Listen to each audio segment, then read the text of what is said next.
प्रिय बच्चों, online classes में एक बार फिर से आप सभी का हार्दिक स्वागत। आज हम हिंदी कक्षा 10 तुलसीदास जी के द्वारा रचित वन पथ पर शीर्षक का हिंदी में व्याख्या समझाएंगे। तो शुरू करते हैं। वन पथ पर शीर्षक।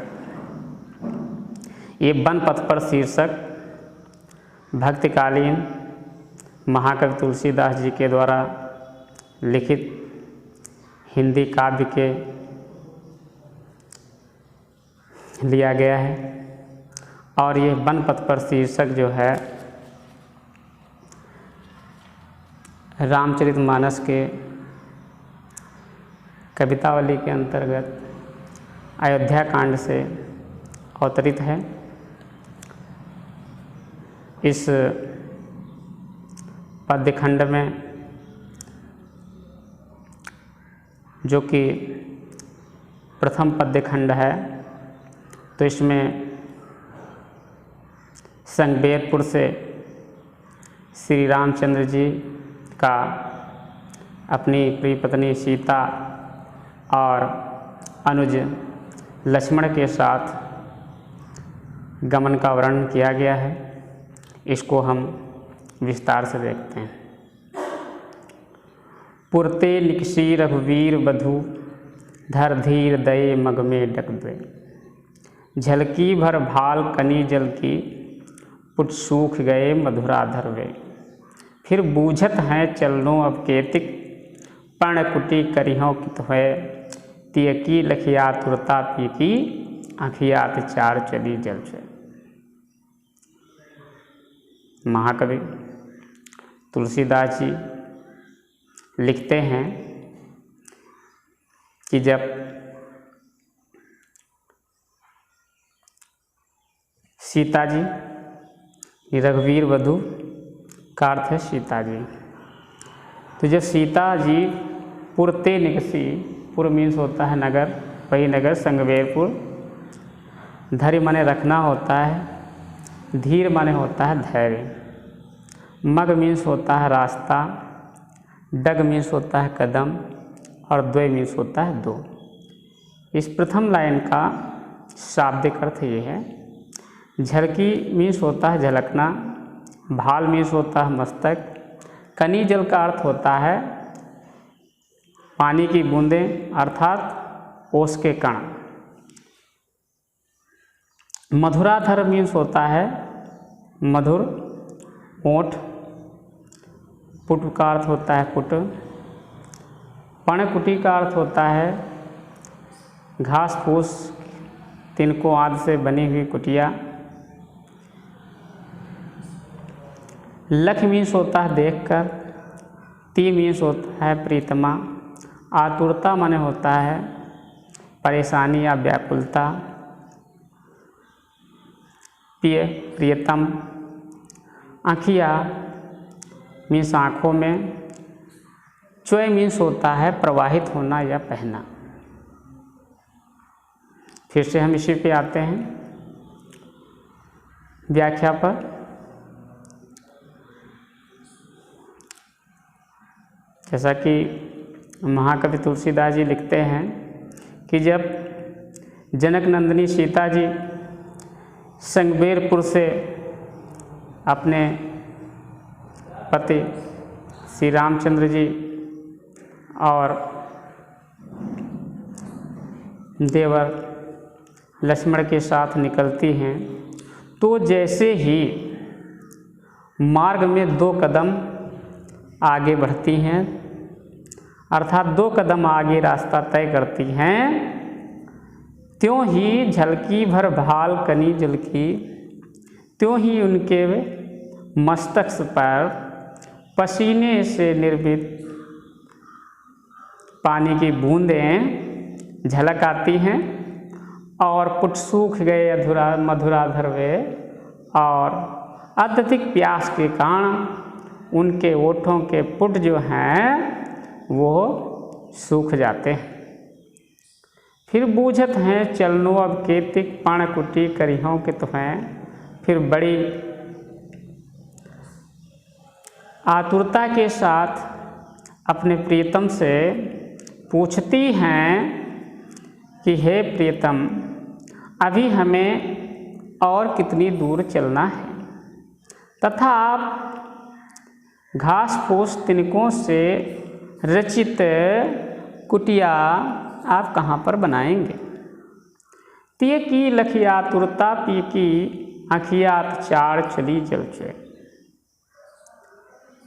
तुलसीदास जी लिखते हैं कि अपनी प्रीतमा की ऐसी व्याकुलता को देखकर पिय की अर्थात प्रभु श्री राम की आँखों में अश्रु की धारा प्रवाहित होने लगती है, अर्थात वे बहुत अधिक दुखी हो जाते हैं, जिससे उनके नेत्र अश्रुपूरित हो जाते हैं।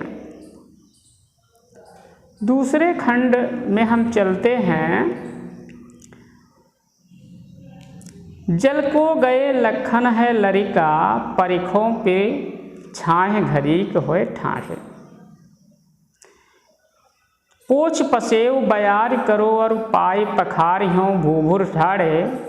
तुलसी रघुवीर प्रिया सम जान के, बैठ विलंब लो कंटक काढ़े।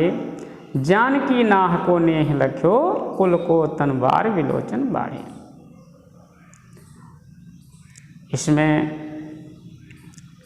लरिका का अर्थ होता है, प्रयुक्त है लरिका शब्द छोटे से बालक के लिए। परिखों का अर्थ होता है प्रतीक्षा करना, इंतजार करना। छाह का अर्थ होता है छाया, घड़ी का मीन्स होता है घड़ी। ठाढ़े का अर्थ होता है खड़े होना। पसेव का अर्थ होता है पसीने को बयार करना यानी हवा करना। पखारियों का अर्थ होता है धोना। भूभुर का अर्थ होता है धूल से जले हुए। श्रम मीन्स होता है थकी हुई। विलंब माने देर, कंटक माने कांटे, और कांटे काढ़े का अर्थ होता है निकालना। नेह का अर्थ होता है प्रेम। विलोचन का मतलब होता है नेत्र, और वार का अर्थ होता है वार अर्थात जल। यहाँ पर जल का अर्थ होता है नेत्रों का जल यानी आंसू। तो अब हम पंक्ति पे चलते हैं कि इन पंक्तियों में सीता जी की व्याकुलता का वर्णन किया गया है, और साथ ही साथ किस प्रकार सीता जी अपने मन की बात को अपने प्रियतम प्रभु श्री राम जी से कहती। सीता जी कहती हैं कि हे प्रिय, छोटे भैया लक्ष्मण जल को गए हैं, अर्थात जल लेने गए हैं। परिखो पिए छाए घरीक होए डाढ़े, इसलिए थोड़ी देर रुक करके क्यों ना हम उनका इंतजार कर लें। पोछ पसेव बयार करो और पाए पखारियों बोभुर ढाढ़े। इस स्थिति में हम थोड़ी देर के लिए हवा कर दूं, पसीना पोंछ दूं। पोछ पसेव बयार करो यानी पसीने को पोंछ दूं, हवा कर दूं, और जो धूल से जले हुए पैर हैं उनको थोड़ा धो लूं, जिससे पैरों को थोड़ा ठंडक महसूस हो जाए। तुलसी रघुवीर प्रियाश्रम जान के बैठ विलंब लो कंटक काढ़े। तुलसीदास जी कहते हैं कि प्रभु श्री रामचंद्र जी अपनी पत्नी को अत्यंत थकी हुई जानकर बड़ी देर तक इस उद्देश्य से बैठे रहते हैं और पैरों में लगे हुए कांटे निकलवाते रहते हैं ताकि सीता जी को विश्राम करने का पर्याप्त समय मिल जाए। जानकी नाह को नेह लख्यो पुलको तनवार विलोचन बाढ़े। यहाँ तुलसीदास जी लिखते हैं कि जनक नंदिनी सीता जी के अपने प्रति यानी भगवान श्री राम जी के प्रति इतने असीम प्रेम को देखकर प्रभु का जो शरीर है वो रोमांचित हो उठता है और उनके नेत्र से अश्रु प्रवाहित होने लगते हैं, यानी अश्रु निकल आते हैं।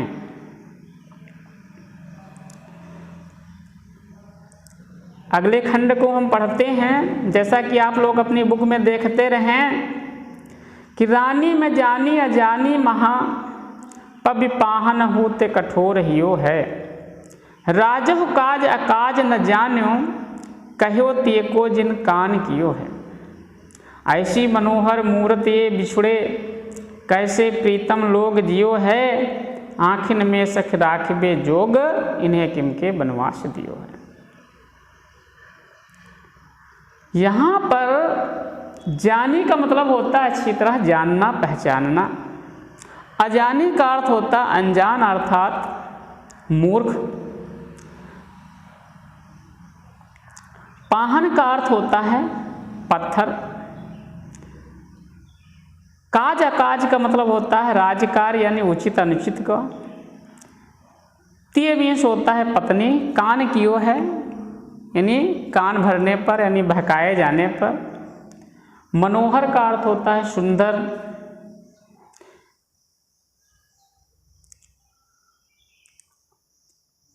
आखिर में का अर्थ होता है आंखों में।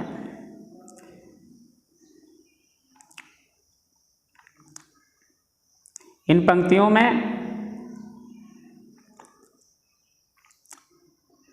ग्रामीण स्त्रियों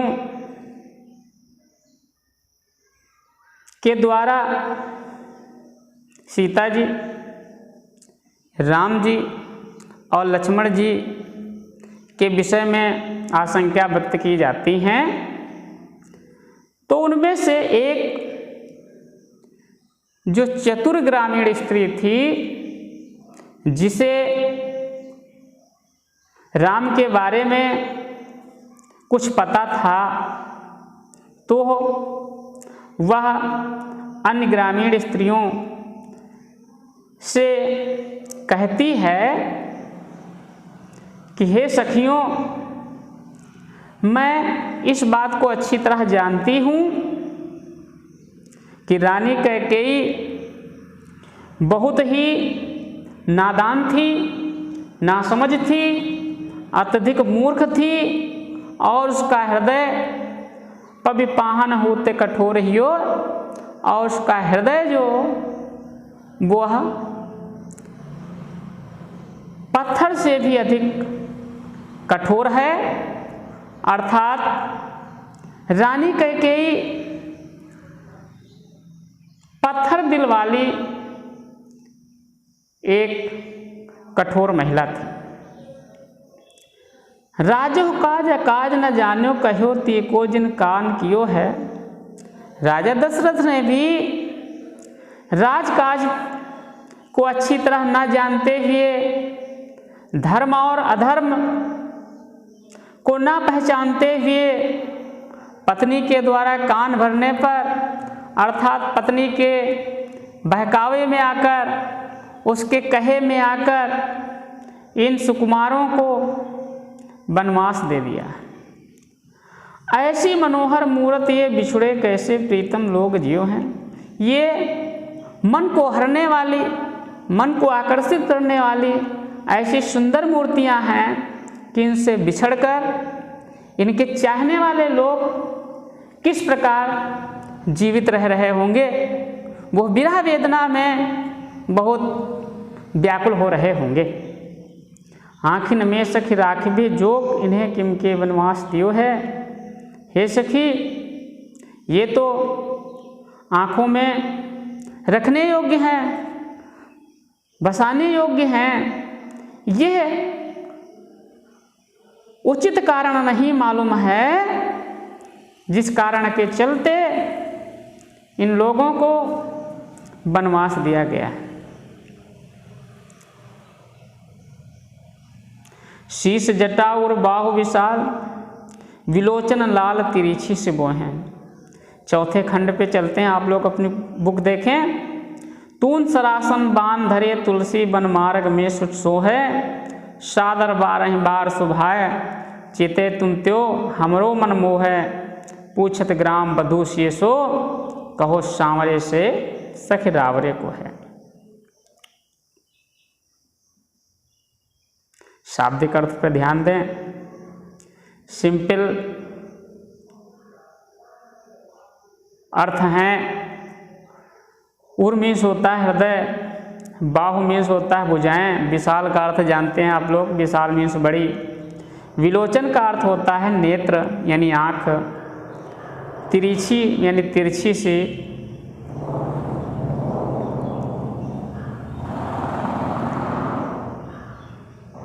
बाण मीन्स होता है बाण, सरासन धनुष। तून तर्कस यानी तर्कस, धनुष और बाण। सुठ सोहे का अर्थ होता है रास्ता तय करना। शुभाय मीन्स होता है शुभाय, स्वभाव का। शुभाय जो है स्वभाव। चिते तुम, मन को तुम। ग्राम बधू का अर्थ होता है ग्रामीण स्त्रियां। सी मीन्स होता है सीता जी। रावरे को है आपके कौन हैं।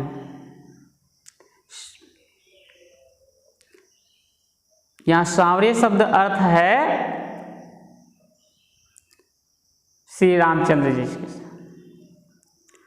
इन पंक्तियों में महाकवि तुलसीदास जी ने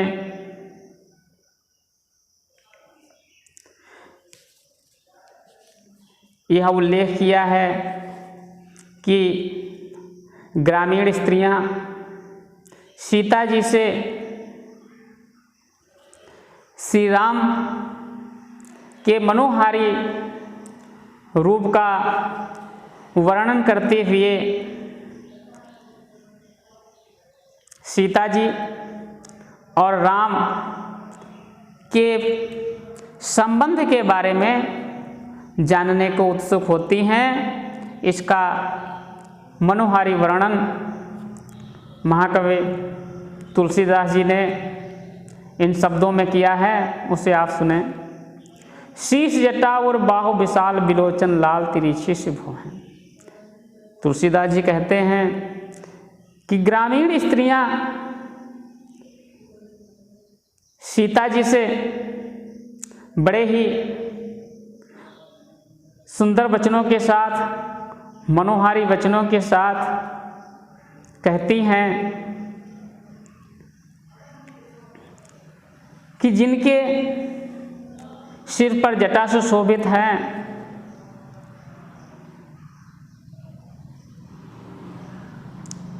विशाल भुजाओं वाले हैं, हृदय भी विशाल है, नेत्र लाल हैं और तिरछी सी भौं से युक्त हैं। तर्कस, धनुष और बाण धारण किए हुए हैं और वन के रास्ते से प्रस्थान कर रहे हैं। सादर 12 बार सुभाय चिते तुम त्यो हमरो मन मोहे। हे सखी, वे बड़े ही आदर के साथ तुम्हारी ओर बार बार देखते हैं, तुम्हारे मन को आकर्षित करते हैं और साथ ही साथ हम सभी ग्रामीण स्त्रियों के मन को भी आकर्षित कर रहे हैं। पूछत ग्राम बधू से सो कहो सावरे से सखी रावरे को है। ग्रामीण स्त्रियां सीता जी से ये पूछती हैं कि हे सखी, ये श्यामल शरीर वाले जो तुम्हारे साथ में हैं, ये आपके क्या लगते हैं, अर्थात आपका उनसे क्या नाता है, क्या संबंध है, क्या रिश्ता है।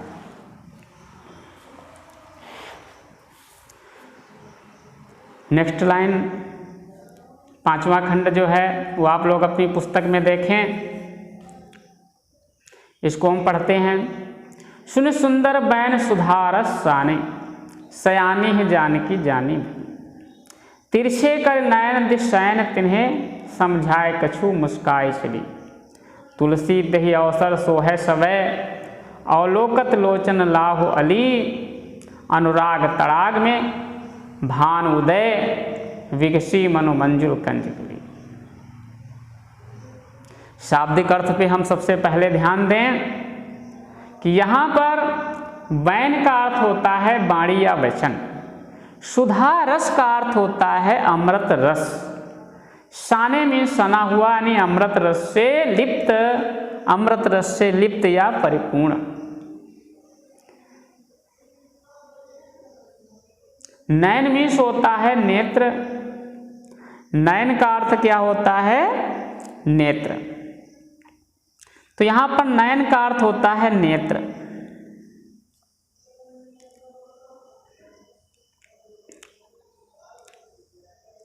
अवसर मीन्स का सीधा अर्थ है, अवसर मीन्स समय, अवसर।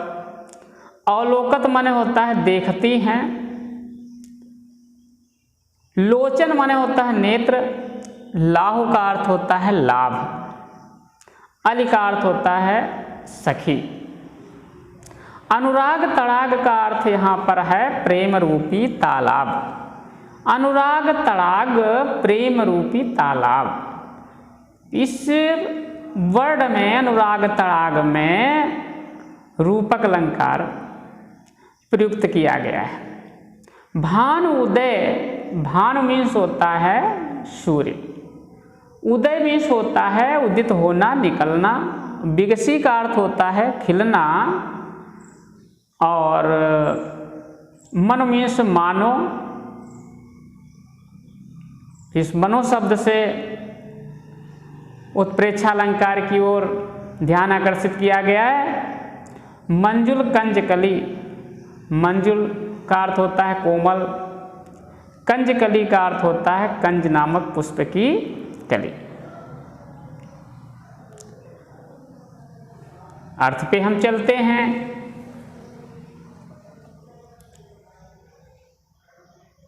सुनि सुंदर बैन सुधारस शाने सयानी जानकी जानी। तुलसीदास जी लिखते हैं कि ग्रामीण स्त्रियों के ऐसे अमृत रस से परिपूर्ण सुंदर वचनों को सुन करके सीता जी, जो बहुत ही होशियार, बुद्धिमती एवं चतुर स्त्री थी, इस बात को भली भांति जान जाती हैं कि ये ग्रामीण स्त्रियां मुझसे क्या जानना चाहती हैं। इसलिए तिरछे कर नयन दिश शयन तिन्हें समझाए कछु मुस्काए चली। इसलिए वे सोचती हैं कि हम मुख से ना बताकर केवल संकेत से ही इसको प्रकट कर दें। इस उद्देश्य से सीता जी ने अपने नेत्रों को थोड़ा सा तिरछा किया और अति प्रेम के साथ श्री राम की तरफ देखती हुई, नेत्रों से इशारा करती हुई, मुस्कुराती हुई, कुछ कहती हुई सी आगे बढ़ जाती है, जिसका संकेत भली भांति उन ग्रामीण स्त्रियों को मालूम हो जाता है। तो तुलसीदास जी कहते हैं कि तही तुलसी तही अवसर सोहे सबे अवलोकत लोचन लाहुली। तुलसीदास जी लिखते हैं कि इस अवसर पर वो समस्त वहाँ पर मौजूद ग्रामीण स्त्रियाँ अपने नेत्रों से उस दृश्य का अत्यंत लाभ को महसूस करती हैं, लाभ का आनंद लेती हैं। अनुराग तड़ाग में भान उदय विगसी मनोमंजुल कंज कली। उन ग्रामीण स्त्रियों की उस समय ऐसी स्थिति होती है कि ऐसा लगता है कि मानो श्री राम और सीता के प्रेम रूपी तालाब में अनुराग तड़ाग में भान उदय विगसी मनोमंजुल कंज कली, कि प्रेम रूपी तालाब में प्रभु राम रूपी सूर्य के उदय होने पर मानो ग्रामीण स्त्रियां रूपी कंज पुष्प की कलियां खिल उठी हूँ। भाव ये है कि जिस प्रकार तालाब में सूर्य के निकलने पर उसमें मौजूद कंज पुष्प की कलियां खिल जाती हैं, ठीक उसी प्रकार यहाँ पर राम और सीता के ऐसे प्रेम को देखकर समस्त ग्रामीण स्त्रियां अति प्रसन्नता से युक्त हो जाती हैं।